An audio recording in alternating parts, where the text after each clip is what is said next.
என் இனிய தமிழ் நண்பர்களே, தெய்வீக குரலில் மனித குரல் என்ற தலைப்பில் மீண்டும் உங்களை சந்திப்பதில் மனம் மகிழும் டாக்டர் எம் சந்திரசேகரன், ஸ்ரீ மீனாட்சி மருத்துவமனை, ஓமலூர்.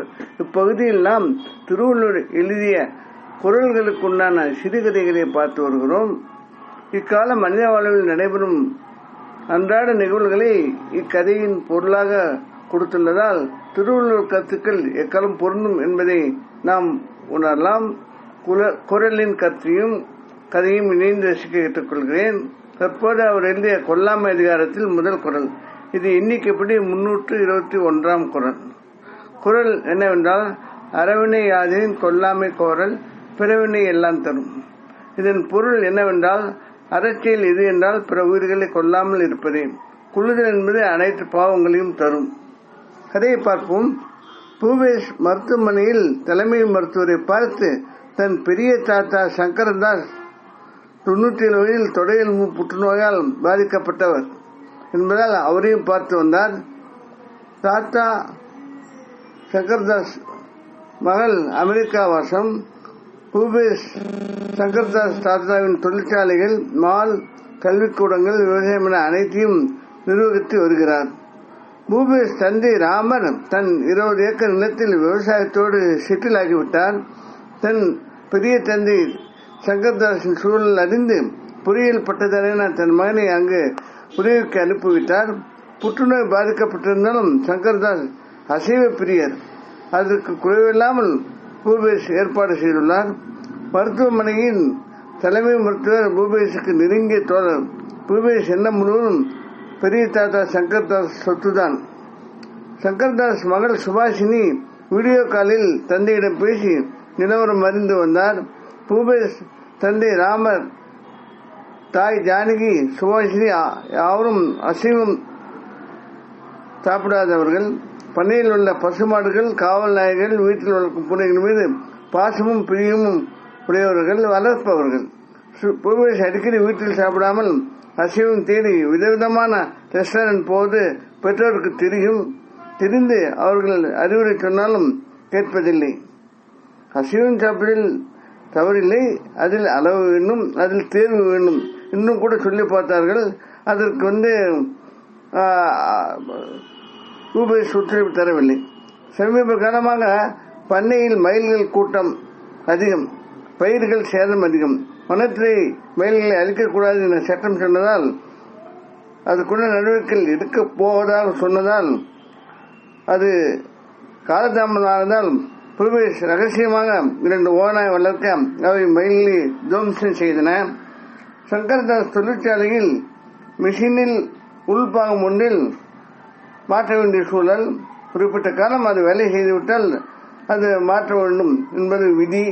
செலவு செய்ய விரும்பாமல் பாகங்களை மாற்றியது போல் தவறான பில் தயாரித்து மிஷினை ஓடச் செய்ய அது ரிப்பேர் ஆனதோடு தொழிலாளி ஒருவரின் உயிரை பிழையாக்கிவிட்டது. பூபேஷ் கவலைப்படவே இல்லை. அவர் தயாரித்த போலி பில் அவரை காப்பாற்றியது. ஒருமுறை தாத்தா மகள் சுபாஷினி அமெரிக்காவிலிருந்து தன்னை பார்க்க ஒரு வாரம் வந்திருந்தார். அப்போது அவர் பல அன்னதானங்கள், அனாதை விடுதிகளுக்கு பராமரிப்பு தொகை என கொடுத்தார். சங்கர்தாஸ் அசைவம் சாப்பிடுவதை கண்டித்தார்.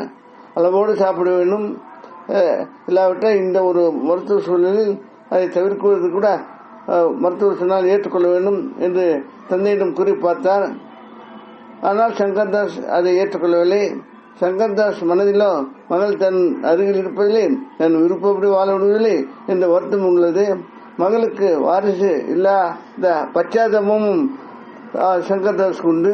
மாப்பிள்ளை மகேஷ் சம்பாத்தியம் அமெரிக்க நாகரிக வாழ்விற்கே சரியாக இருந்தது. மீதும் எதுவும் இல்லை என்பதையும் அவர் அறிந்திருந்தார். ஆனால் சுபாஷினியும் மருமகனும் சங்கர்தாஸ் சொத்தில் நாட்டம் காட்டவில்லை. சங்கர்தாஸ் பூபேஷிடம் தன் சொத்துக்களை 2ஆக பிரித்து மகளுக்கு ஒரு பங்கும் பூபேஷுக்கு ஒரு பங்கும் கொடுக்க உள்ளதாக கூறினார்.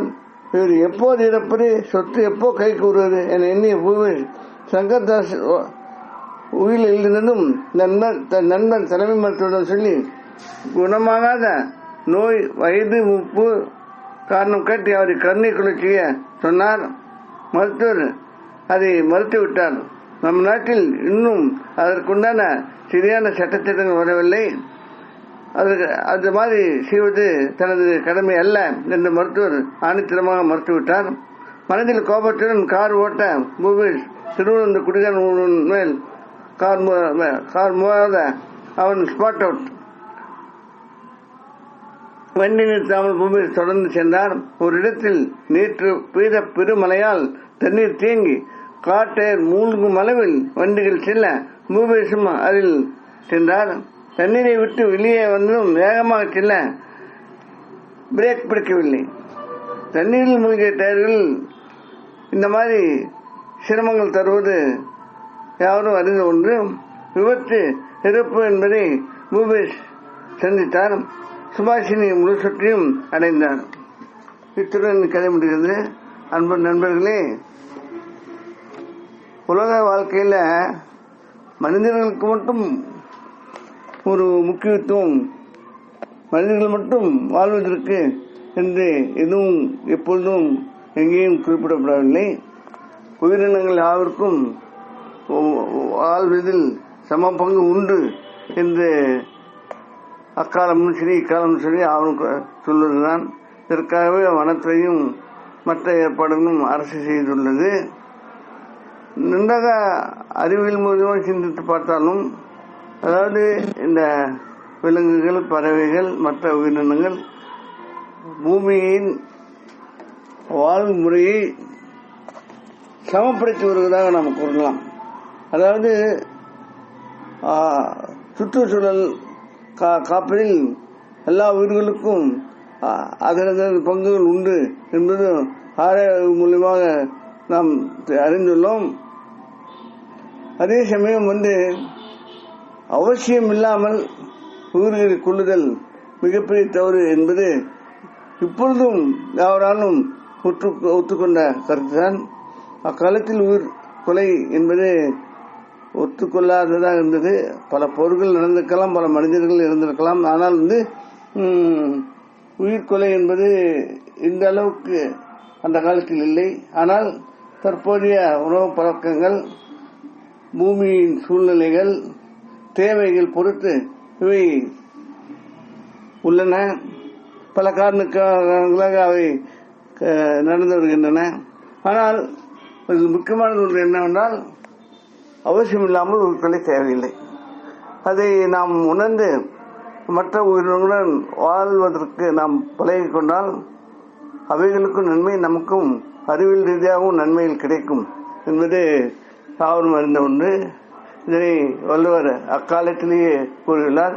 இதனை நாமும் சிந்திப்போம். இத்துடன் கதை முடிகிறது. வேறொரு குரலுடன் அதன் கருத்துடன் மீண்டும் உங்களை சந்திக்க விரும்பும் டாக்டர் எம்.